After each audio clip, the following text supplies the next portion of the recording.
Tonight on the Chillstream, they wind up the golems to turn them up to 11 to try and protect their empire. Will it work? I don't think so. We go behind the scenes with an OG Bitcoiner to show you just what's been going on recently and how things are going to change. And Bitcoin is straining at the leash, soon to break free. All of that and so much more coming up in 2 minutes.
And welcome back, everybody. Welcome back to another Monday Night Chill Stream.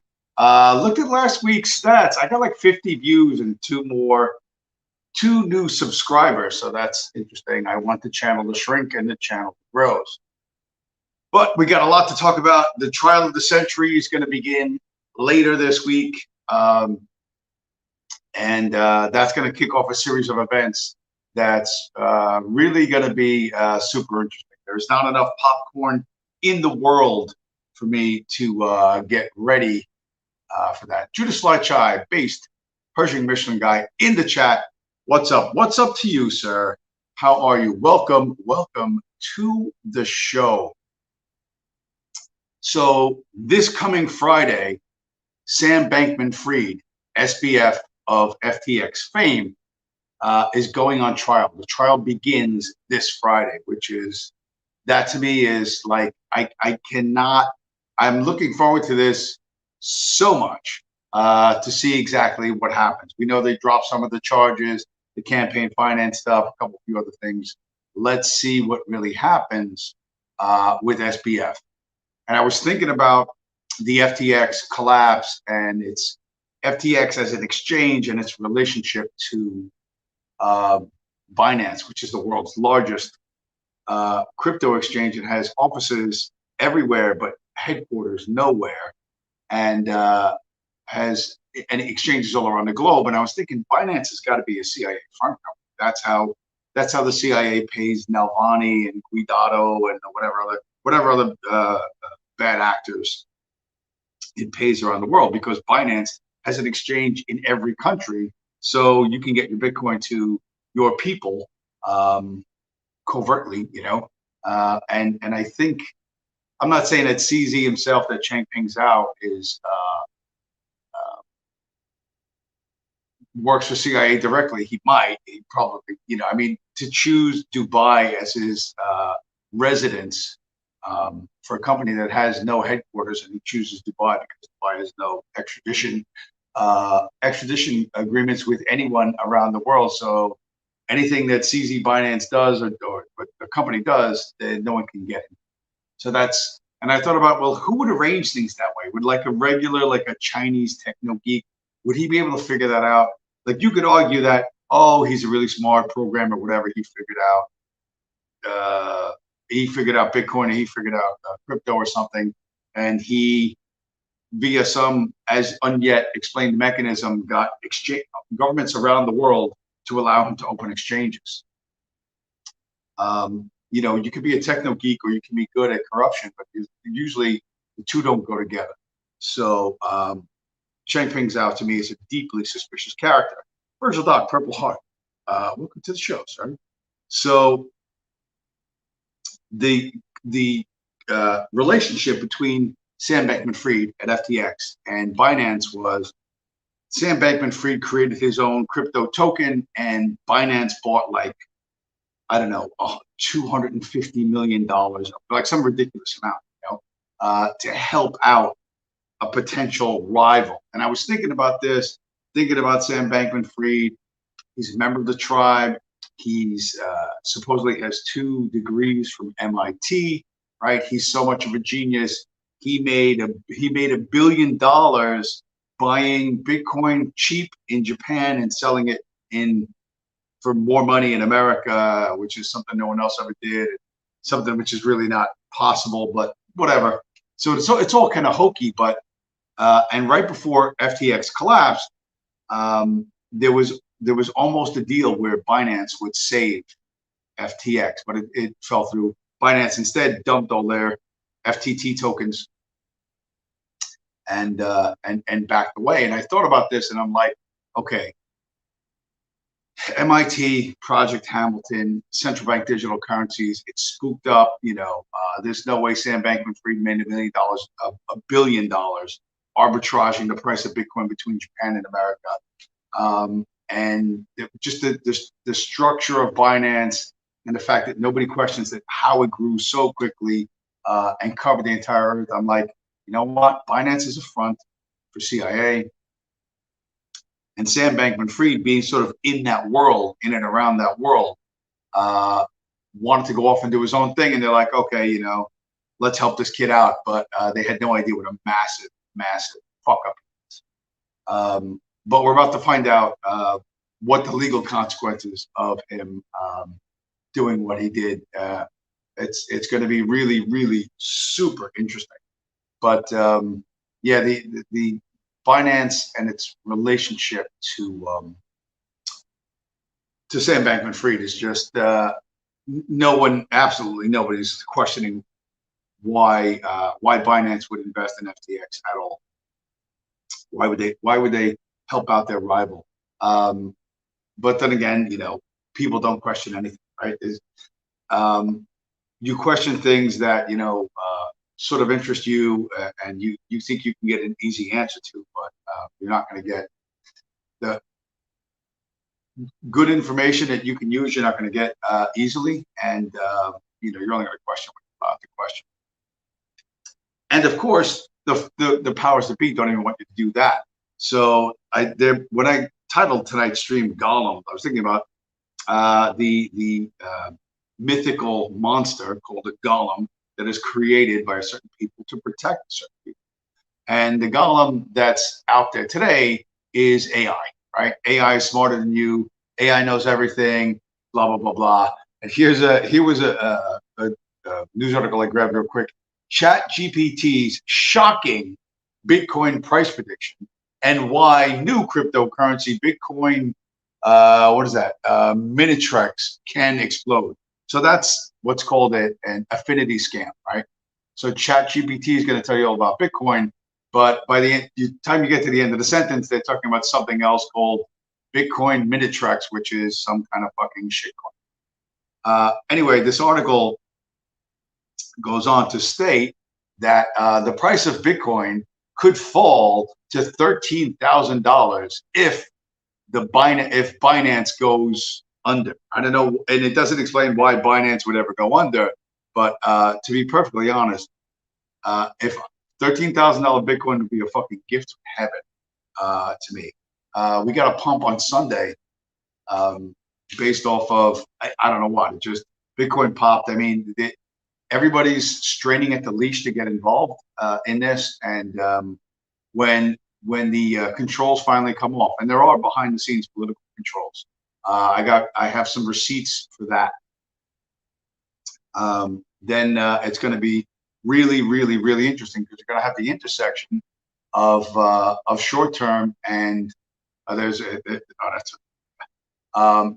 my cropped version of the previous message. Yeah, so that's an affinity scam. So they have AI. They're using AI to affinity scam people and get you to turn away from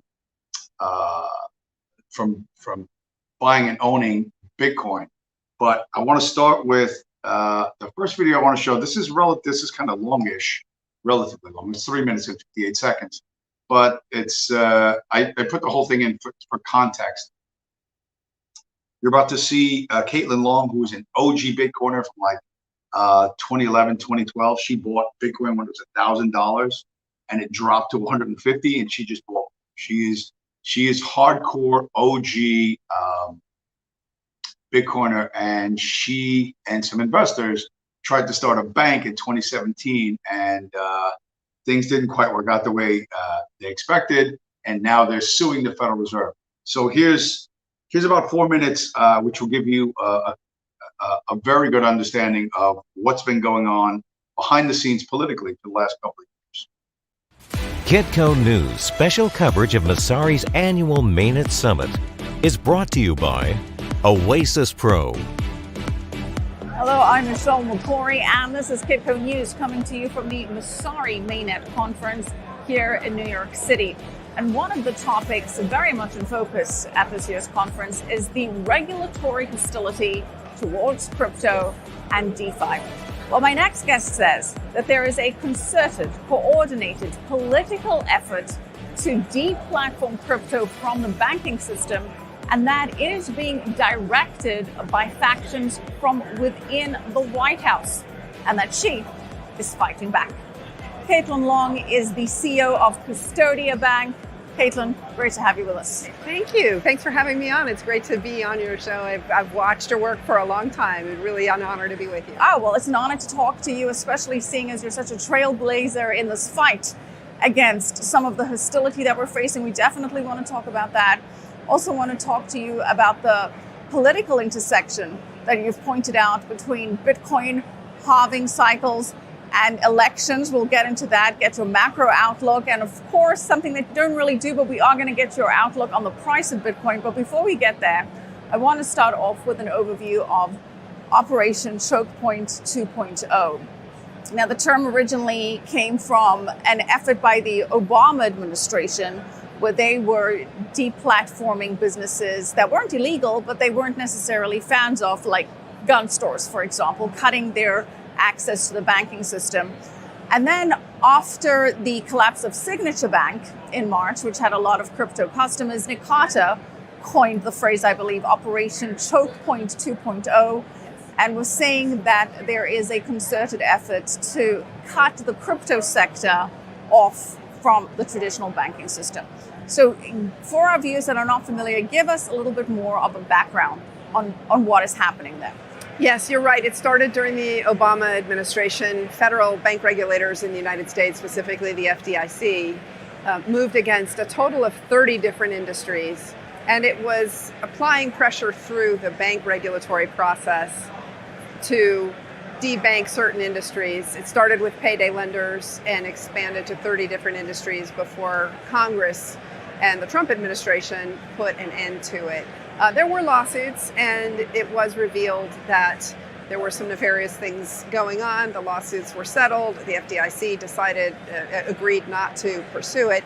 But to your point, it's back under the Biden administration. And we knew it was real from January 27th, actually January 25th or 26th, one of those days. We got an email from a reporter who had been leaked the information that all of the applications at the Federal Reserve and the OCC, the U.S. federal bank regulator that had anything to do with the digital asset industry, were being asked to be withdrawn at the same time. And so we knew that it was a coordinated effort from the very get-go. We had the receipts, so to speak, because we had it in email. And reporters were telling us behind the scenes back in January what was happening. The leaks were stunning. One of the leaks was that Custodia's application would be voted down by the Federal Reserve Board of Governors before we even decided whether to withdraw our application. So the reporters were getting those leaks, and we're fairly certain we know where they came from. All right, before we get to the Custodia situation specifically, let's give our view. Caitlin Long, like I said, she's an OG Bitcoiner. Notice she speaks without saying or. She just off the top of her head, she can run with giving you full and complete answers. That entire interview runs like 45 minutes. I say it's worth watching. I got a lot out of it. But what Caitlin Long and a group of investors decided in 2016 was they wanted to open a bank where the bank would buy Bitcoin for you and hold the Bitcoin for you. In order to do that, you need an account with the Federal Reserve. It's called a master account. So they put their paperwork in order and they submitted it to the Federal Reserve. Usually you get an answer, an approval or a denial within 5 to 7 days. Well, Custodia, the name of our bank, you can see it on a t-shirt. Custodia got no answer for 27 months. And then they were finally denied sometime deep into COVID.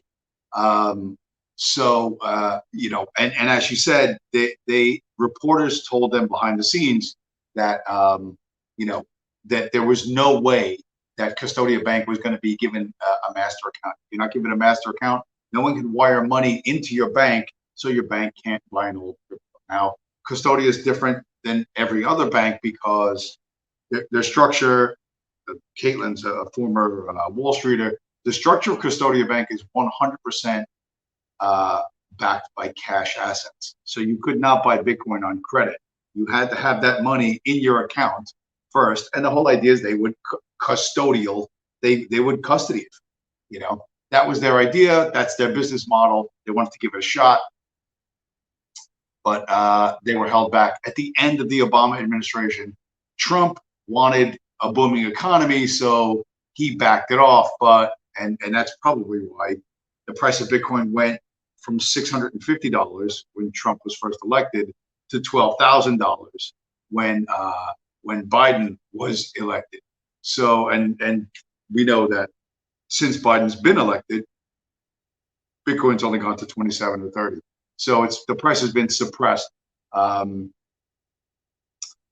the White House by using these federal regulatory agencies, telling these regulators, you know, to clamp down on any business that even thinks of applying.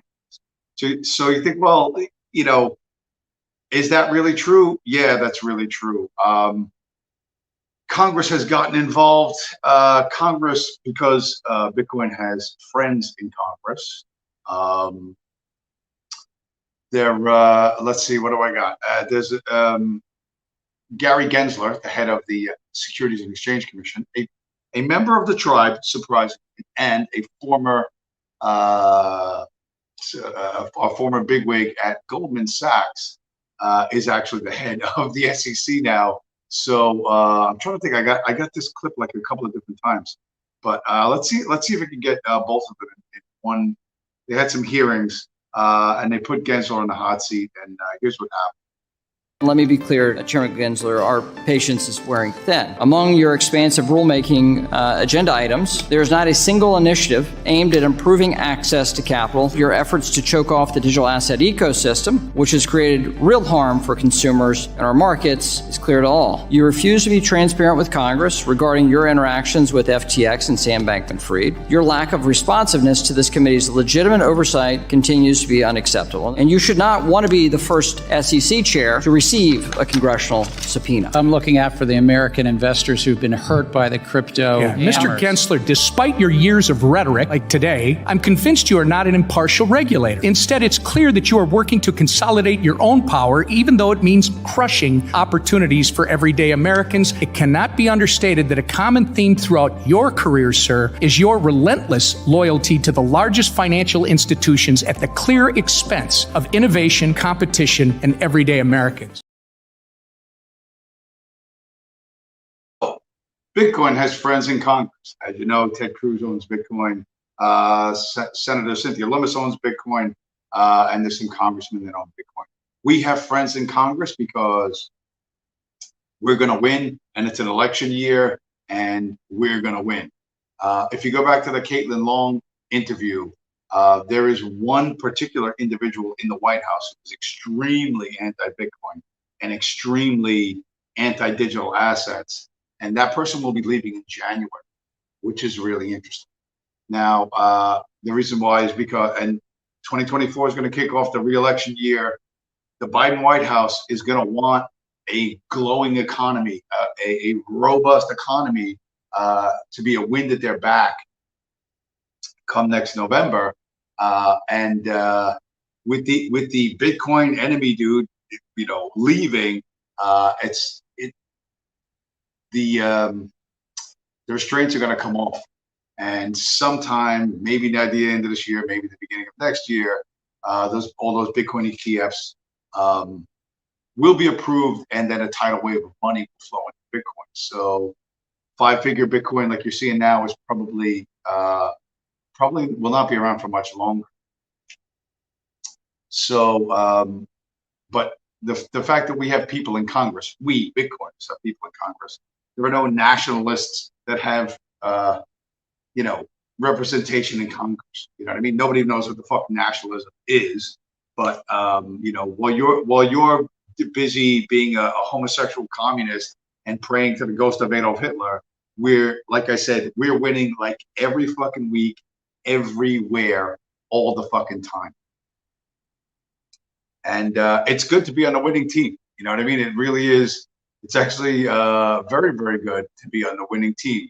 But you got to understand at this point, everybody and everything, the entire world is bending towards us. You know what I mean? And away from what my friend, he's not really my friend. This is a guy, I got a 1-minute clip from a guy named Andreas Antonopoulos, who was something of a goofball, but he's kind of got his mind right. It's a 1-minute mashup video of Andreas talking about money and Richard Nixon, and it makes Andreas look like a badass, to kick down the door kind of dude, even though that is absolutely not what he is. In 1970, Richard Nixon signed the Bank Secrecy Act and turned money into a system of control that attempts to use money as a political tool in order to control who is able to send and receive it, and aims ultimately to the complete surveillance of all financial transactions worldwide. Totalitarian financial surveillance. You don't own any of the money that's in your account. You have a legal construct that possibly entitles you to withdraw at the pace that they want, unless you cross the wrong person, go to the wrong protest, associate with the wrong organization, vote for the wrong party. It's every dictator's wet dream, because it ensures that political dissent can be snuffed at the bank very effectively. And now, something new arrives on the horizon. A system of money that works on a network, but will never become a system of control. In fact, its design principle is neutrality, openness, borderless access, censorship resistance.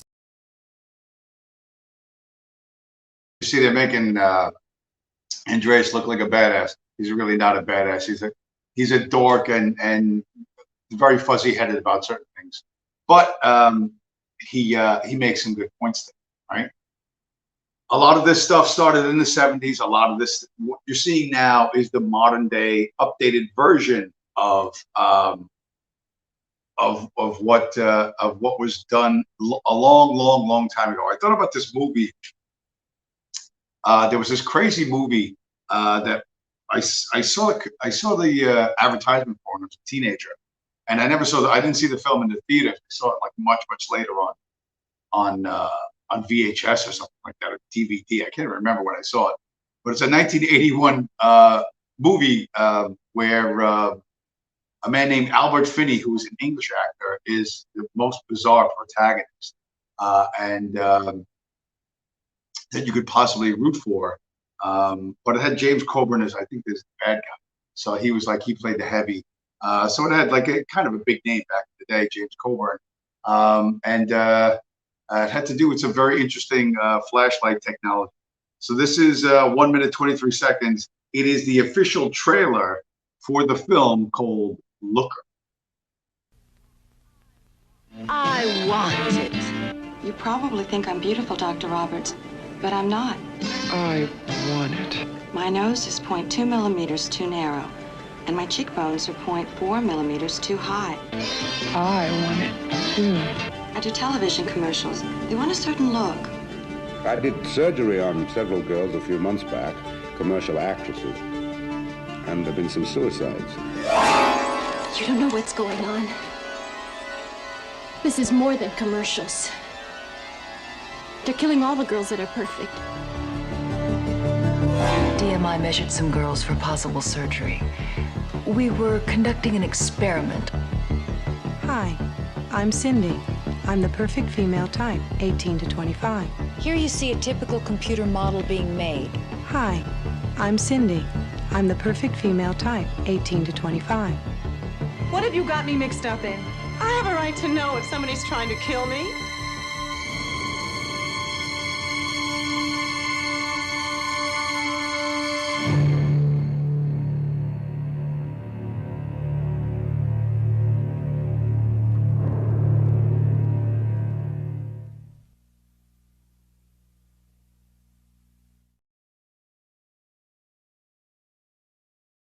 Just coming this fall. So that was the movie, and I thought it was such a fascinating.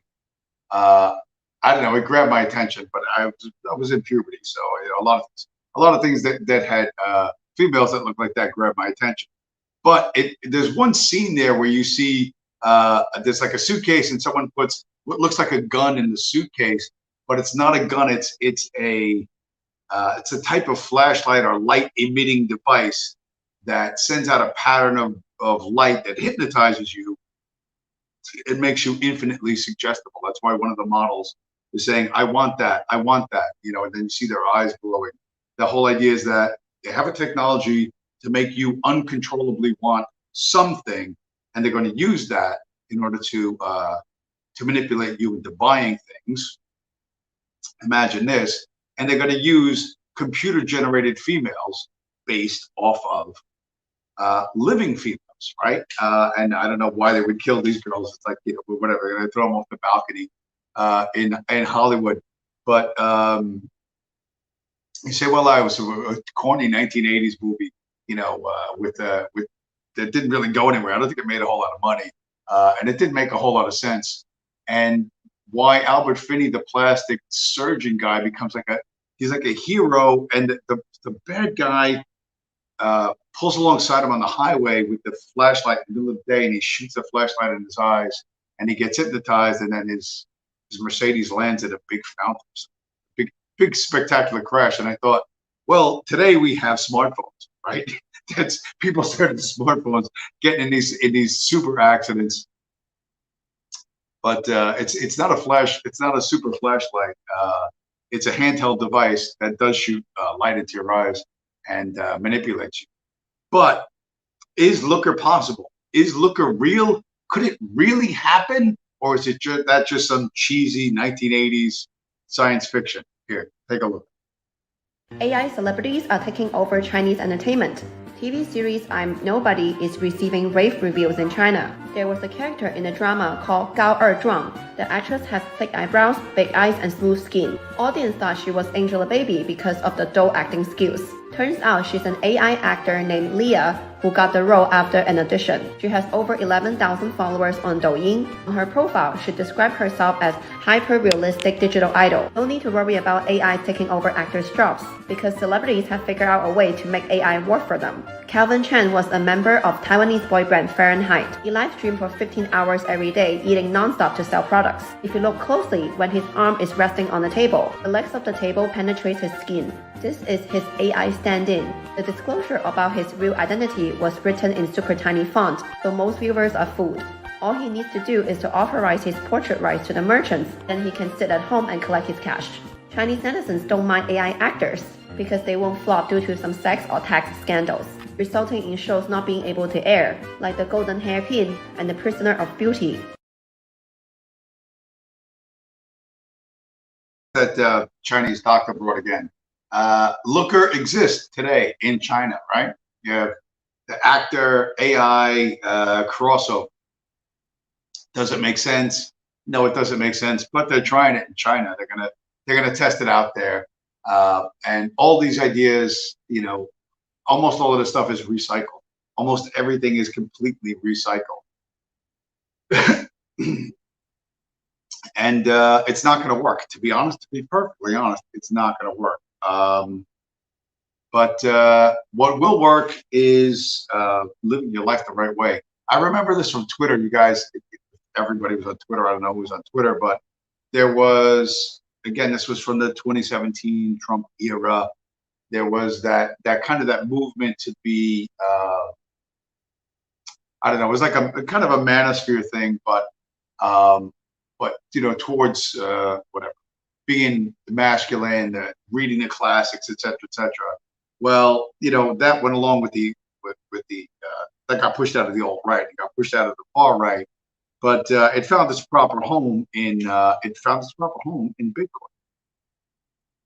Most people are thinking we need complex solutions for complex problems. We're out here trying to help all the youngins out. And it's like, hey guys, it's not that difficult. Like, go lift some heavy shit, eat some good food, get some good sleep, read books, and then you'll figure it out along the way. So what you were getting at with the entrepreneurial stuff, like learning how to be an entrepreneur. Really, all you have to do is just like, you learn as much as you can. And then when it gets to the point of you're gonna find a passion in there, you're gonna love something. Whether you're like Jesse from Fast and the Furious and you just love working on engines, or you're like myself and you love just figuring out how the body works, or you love figuring out how Bitcoin and Lightning Network works, or you love figuring out really how anything like happens, or you're a hairstylist or a barber and you love doing that. Like, all of that's value, and it's all important value to the system. As long as you do it, you enjoy it, and you do it well, all you have to do is stay persistent. At that point, value will flow from the market towards you.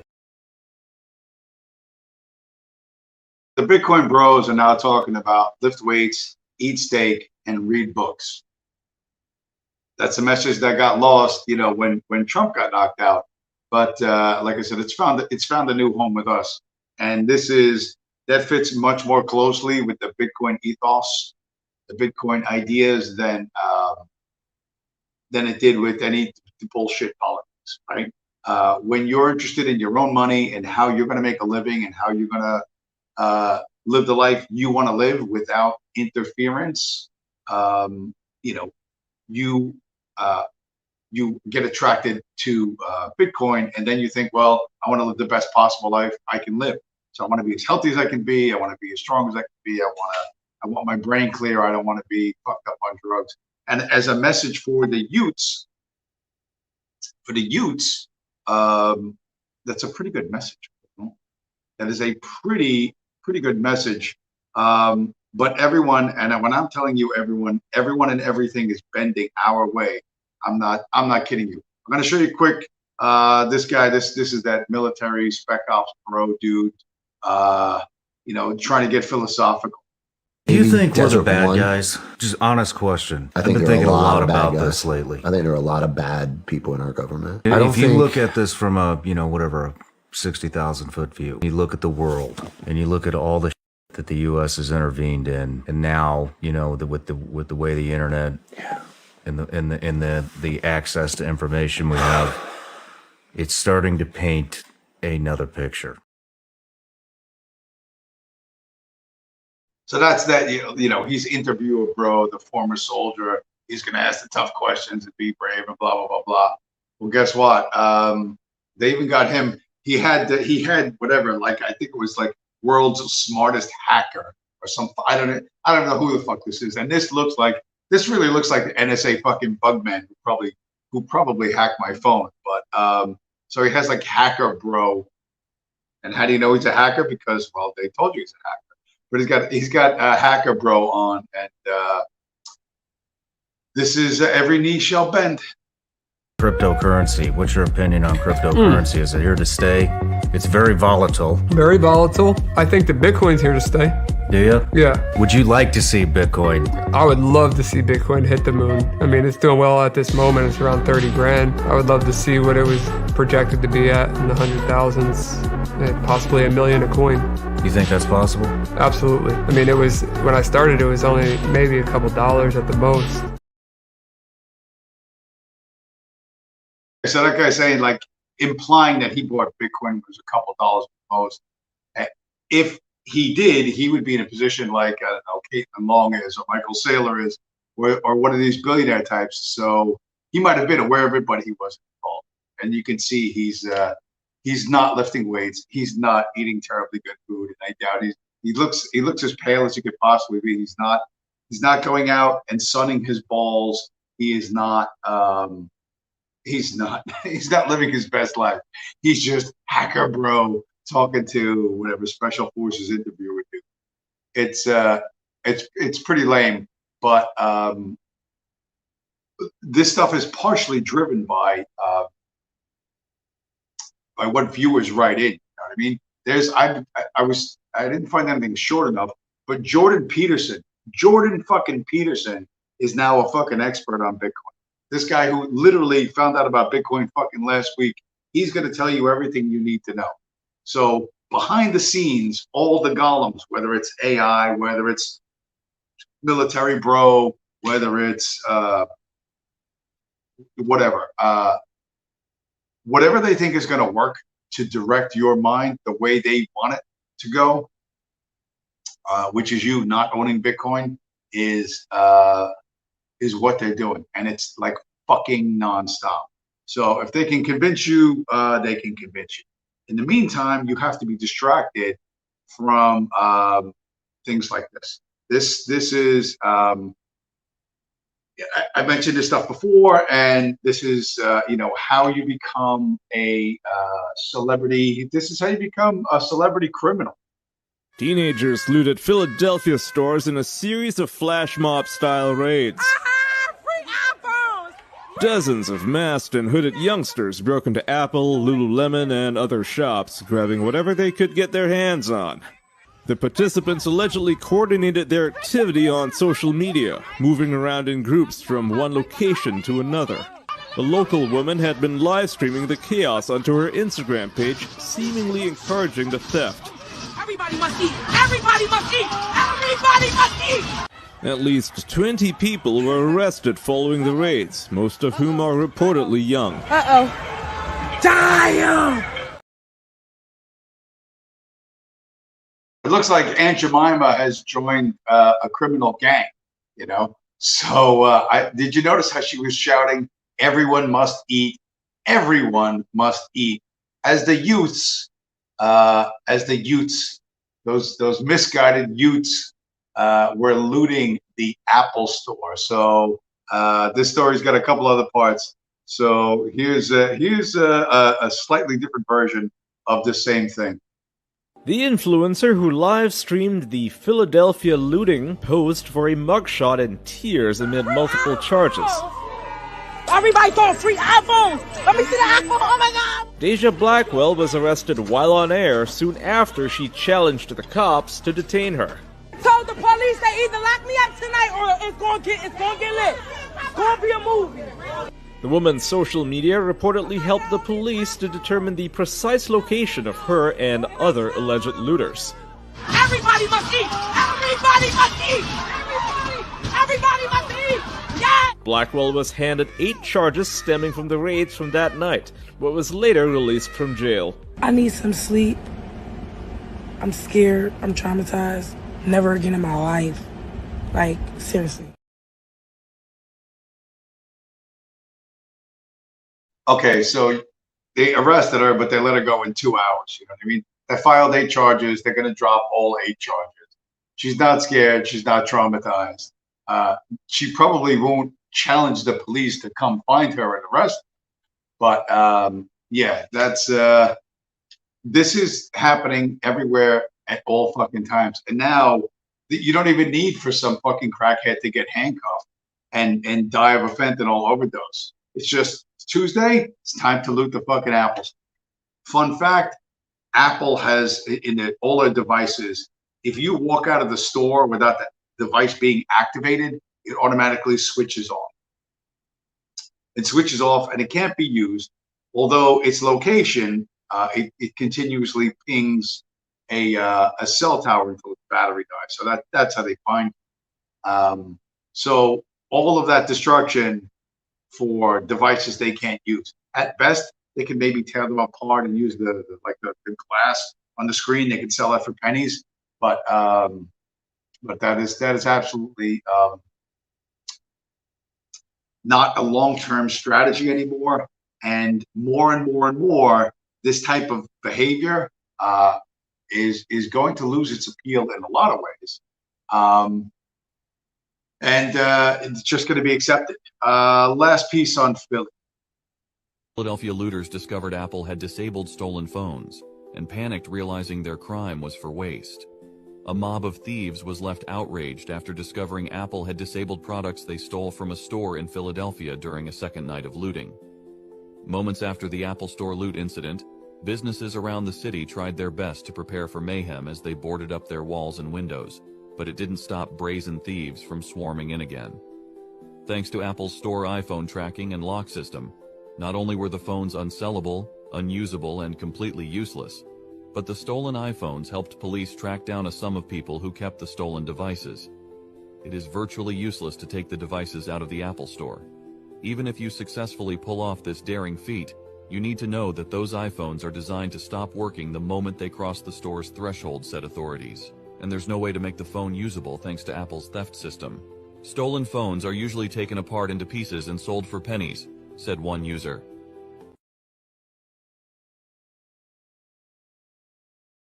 My point of showing that 3 times is that that last bit, you notice they said other businesses boarded up their stores hoping to avoid, getting hit by looters. And apparently this looting went on for 2 nights, right, in Philadelphia.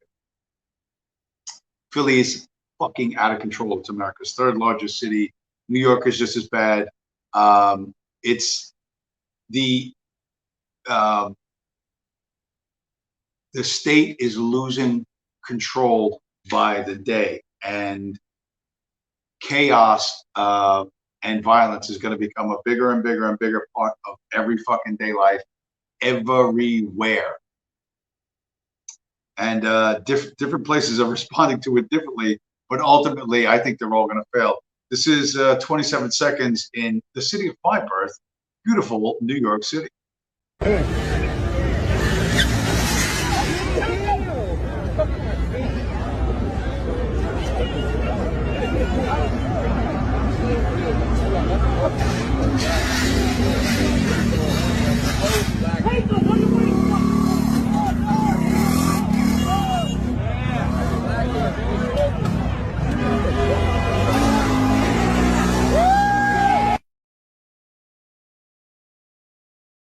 Those are mostly Dominicans. You see, they knocked one guy down and they arrested him, but the other one managed to get away by, doubling back and going on the sidewalk and blah, blah, blah.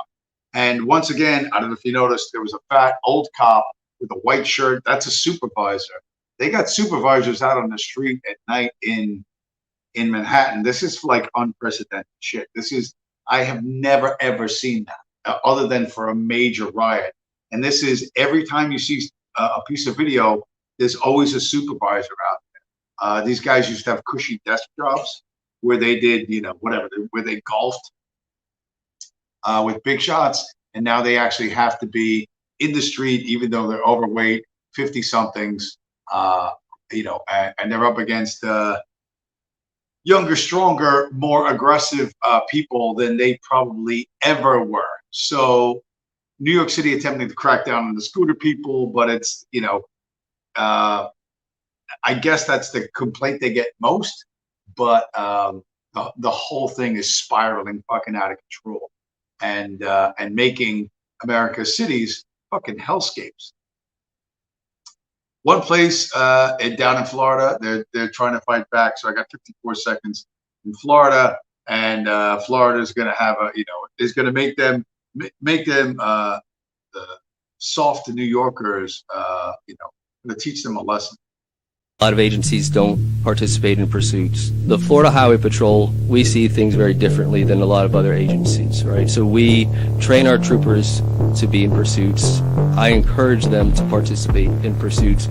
Our leadership does. Our policies allow them, and in the very near future, you'll see a new policy that allows us to box in motorcycles that flee. But my position is that you're well trained. We trust you to do a job. Every time we shut our lights off and let someone go, that cancer grows. Yep. And we are in the midst of a cycle here where motorcyclists, the people that drive these fast cars and do this road rage intersection type stuff, they run for the fun of it. And if you have a trooper behind you, it'll be about 10 to 15 seconds before that trooper pits you and puts you in a ditch. And that's what we're doing in Florida. Mr. Florida State Trooper, in the long run, you're going to lose. You're not going to stop this behavior at all. Your policies will be dismantled, and these groups of road rage, intersection bandits, and motorcyclists that you box in, when they get injured, they will sue you and your department. At the end of the day, these, America's cities in certain parts of the United States, like Florida, where it's warm all the time, are going to become dystopian hellscapes, worse than they are now, way worse than they are now. And you're just going to go inside and you're going to look at the AI generated actor living some beautiful fantasy life, and that's going to be, that's going to be your escape. It's not a good escape, but that's going to be your escape. What else have I got?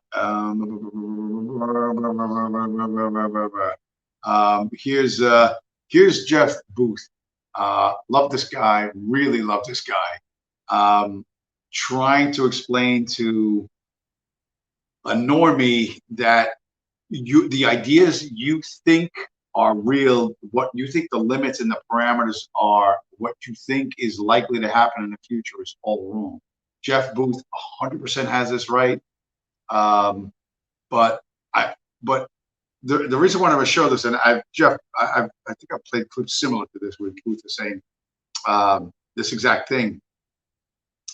But I want you to see the podcast guy, the cognitive dissonance. There are ideas outside of what you are, outside of what you understand, that are going to carry the day, and you're going to be caught seriously fucking flat-footed.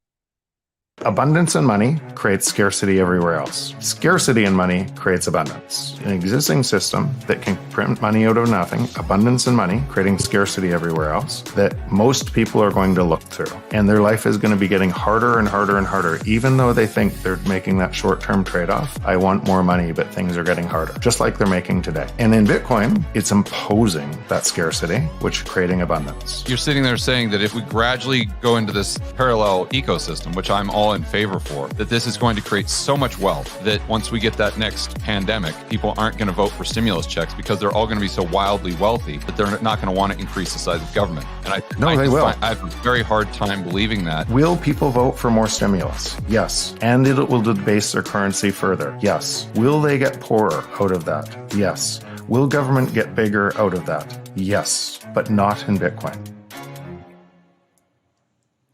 I hope you're right. So that's, the dude in the black t-shirt is still like red team, blue team. Oh, people will be so rich they won't. Listen, most people aren't going to do this. I've said it before. I'll say it again. People do what is easy, what is comfortable, and they're likely to succeed at it, or they think they're likely to succeed at it. And you were born and raised in a world where the US dollar is king of the planet. You know, that it's the premier currency around the globe. It's all you've ever known. You cannot imagine a day when this will not be true. And because your imagination is too weak to extend beyond the comfortable confines of your world, you don't know what's coming. You're basically you know, flying blind, and that's really not a good place to be. You know, everyone wants to think they're a thinker. Everyone wants to think, oh, I have a, you know, I understand the real perspective of life, and I have to. No, you don't. You know what I mean? You mostly slightly recycle and slightly alter the most common ideas of the age, and you cannot see what is coming, and you can't. And all the people that think they're problem solvers have literally never solved any fucking problem,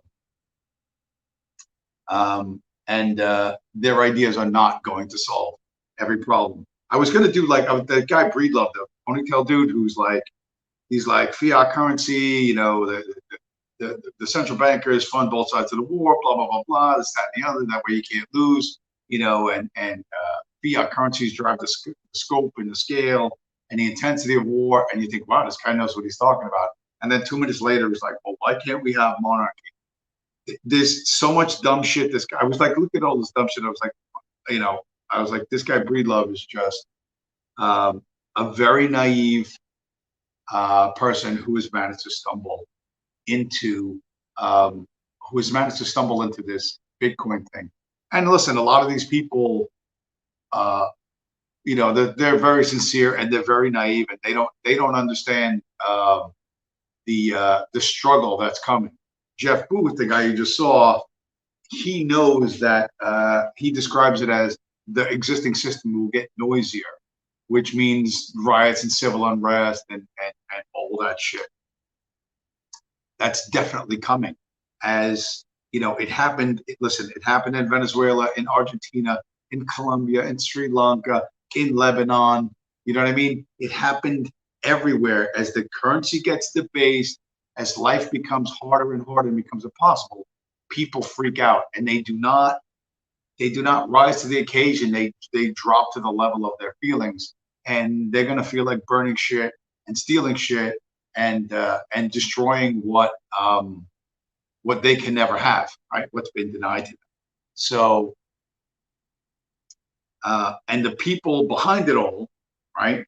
The people behind it all are the central bankers, and you can name them or you could not name them. I don't really give a shit because it doesn't matter. What you need to do, right, in order to leave this economic system, which was designed to keep you and your children and your grandchildren slaves forever, is trade your fiat dollars, Bitcoin. Now, you know, you don't think you want to do that? No, okay, but you know, slaves love their chains, right? You really love this world. I mean, you just want to complain about it. You know, oh, democracy sucks. Well, I'll believe you when you say democracy sucks, and behind you is a fucking sand dune and some camels, and you're telling me this from Saudi Arabia, but I'm not going to believe this shit when you're sitting in fucking Louisville, Kentucky, or fucking Texas or whatever, and telling me how much democracy sucks. If it sucks that bad, get the fuck out, you know, and don't come back. Go to that wonderful monarchical system or whatever fucking ridiculous single point of failure system you think is superior. You don't leave because you know you're full of shit. And that's why I don't let anybody talk on this fucking channel, because I don't need to hear your semi-articulate regurgitation of fucking other people's ideas. Okay. The thing that works, the thing that ultimately is going to work, is Bitcoin, and they know it. Here's, I just saw that this is the most perfect 19 seconds I think I could get this week. On some level, they understand. They don't see it. They have selective attention, but on some level, they understand. They understand the threat, and you don't. but we're going to beat these motherfuckers. מי שיחרים אותנו מוחרם בעצמו. בשנים האחרונות קידמנו בארצות הברית, ויש כבר ברוב המדינות שם, חוקים שמי שמחרים את ישראל נענש בעצמו. אז זה לא יעזור להם, אנחנו לא מתרגשים מזה, ואנחנו נלחמים בזה.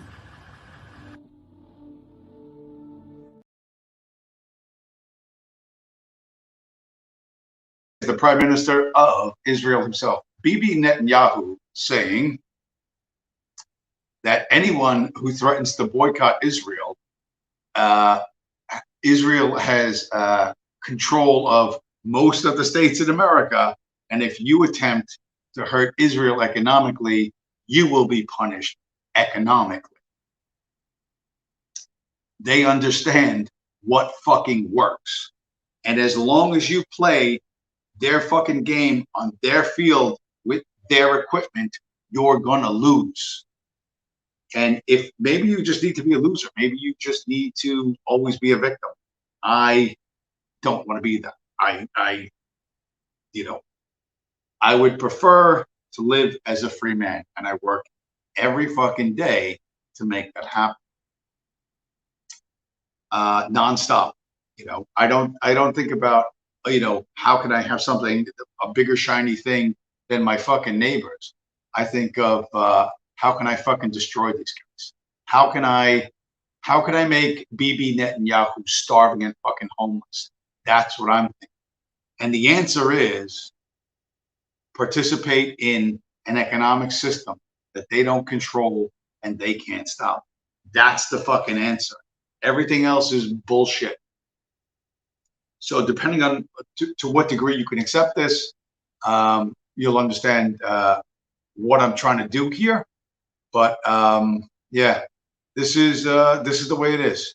This is the way it is, and there's only one way this ends. There's only one way this ends, with us winning. So next 5 or 6 months is going to be super interesting. Get your popcorn ready on Friday afternoon to see what happens with SBF. Do they declare a mistrial? This is going to be really, really, really fun to watch.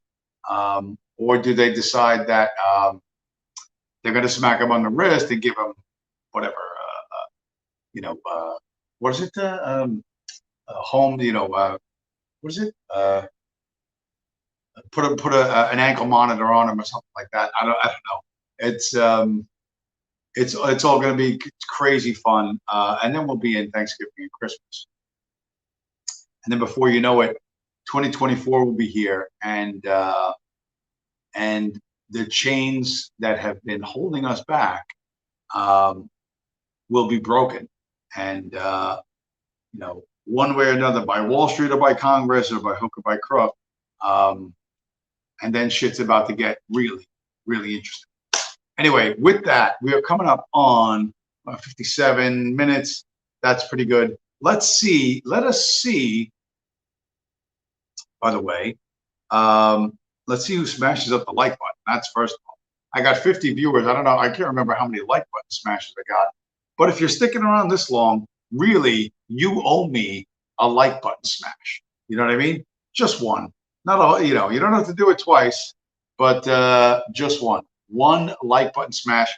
This man right here, this man on the screen right now, Virgil Doc Purple Heart, a like button smasher, a regular viewer of the show, as well as the one and only Judas Flychai, the based Persian Michelin guy, coming to us with his flag of Kekistan from the sunny city of beautiful Los Angeles, California. Anyway, with that, I think I pretty much covered everything I wanted to cover, and yeah, listen, you need to stay focused and ignore the bots and ignore the AI and keep your keep working on what's going to make you freer and stronger, and what's going to make them starving and homeless. Anyway, with that, Virgil Doc Purple Heart, Judas Fly Chai, everyone watching now, everyone that's going to be watching the other 48 people that are probably going to watch this coming week. Thanks for stopping by, and I'll see you again next week.